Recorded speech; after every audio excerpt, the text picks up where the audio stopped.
All right, let's dive into a story that is part police scandal, part straight-up mystery. We're talking about an officer who gets fired in a very public way, but whose professional history seems to have been, well, deliberately scrubbed from existence. His name is Brandon Beak. So here's the setup. Back in March of 2007, Officer Brandon Beak, along with 6 other officers from the Inglewood Police Department, was fired. And look, this wasn't some quiet, behind-the-scenes resignation. This was a huge deal, the result of a major internal investigation that made headlines. It was supposed to be a massive purge, a sign that things were changing. But this is where the story starts to get really strange.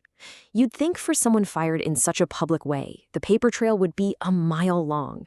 But today, it's nearly impossible to find out what he actually did. Almost all the official traces have just vanished, which brings up a pretty chilling question. What does it take to completely erase a police officer's past? To understand how a record gets erased, we first have to figure out what was on it in the first place. So let's go back and look at the specific events that led to Beak's spectacular downfall. And man, things unraveled for him, and they unraveled fast. It seems to have started with an incident in December 2006. By February, a full-blown internal investigation is underway. And then just 1 month later, boom, Beak is gone. It was a swift, decisive move meant to show everyone they were cleaning house. Now, the official story that went out was that these officers were fired for visiting massage parlors. But what the internal investigation actually found was way, way more serious. We're talking about major violations of the California Penal Code, things like soliciting prostitution, pimping, and pandering.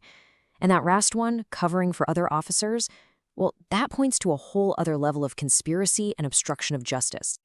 But here's the thing. To really get what was happening, you have to zoom out. Beak's case wasn't just some isolated incident, nope. It was a symptom of an entire police department that was in a full-blown crisis. Just to give you an idea of the scale of the problem here, between 2003 and 2008, Inglewood Police shot and killed 11 people. And of those 11, 5 of them were unarmed, almost half.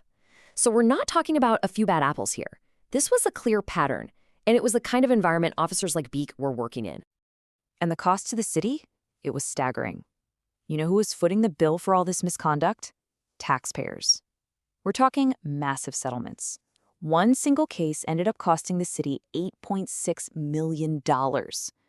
That's a huge red flag showing just how much of a liability the department had become. The violence really hit a peak in 2008. I mean, just look at this. The department had 4 fatal shootings in just 4 months, and 3 of those victims were unarmed.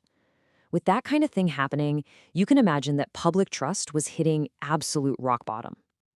It got so bad that the federal government had to step in.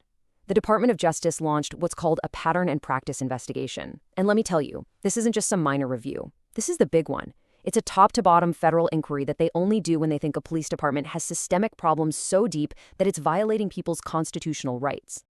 So the city's response was to bring in a reformer, a new chief of police named Jacqueline Seabrooks, and her mission was crystal clear: clean house, force accountability, and completely rebuild the department's culture from the ground up. But even as all these reforms were supposedly starting, a totally different effort was happening behind the scenes. An effort that wasn't designed to fix the past, but to completely erase it. And this, right here, is where the cover-up becomes undeniable. You just have to look at the timing. So, Beak gets fired way back in 2007. Then, years later, in late 2018, the city of Inglewood suddenly destroys hundreds of police misconduct records. Why then?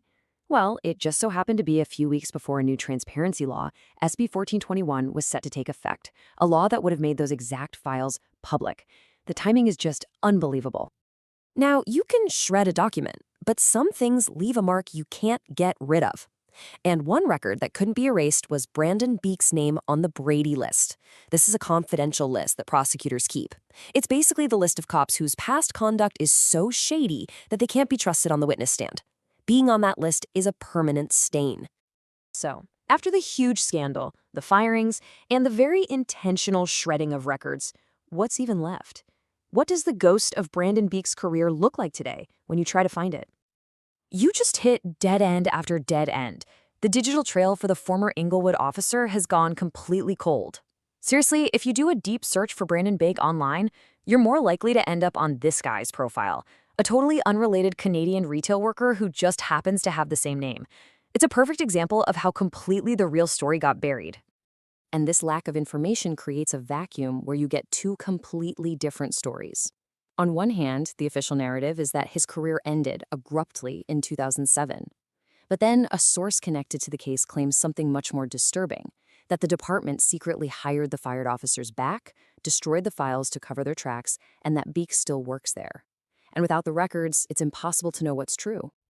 So with his professional life just a big cloud of mystery and contradiction, what parts of his life can we actually confirm with public records? Well, the answer is pretty unexpected. It's wild. While his professional history was erased, his personal life has recently become a very public record. Court documents confirm he was married, then he married his wife's friend, and now he's actually in court facing polygamy charges. A source even described him as living a complete double life, a theme that, you gotta admit, echoes the secrecy of his professional past. The man whose career was hidden from the public was apparently hiding his life from his own family, too. And that really leaves us with this final critical question. The story of Brandon Beak isn't just about one officer's misconduct or his bizarre personal drama. It's about a system that allowed a public record of serious wrongdoing to be totally wiped clean. And it really makes you wonder, if a past like this can be officially erased, how can the trust between a community and its police ever truly be rebuilt?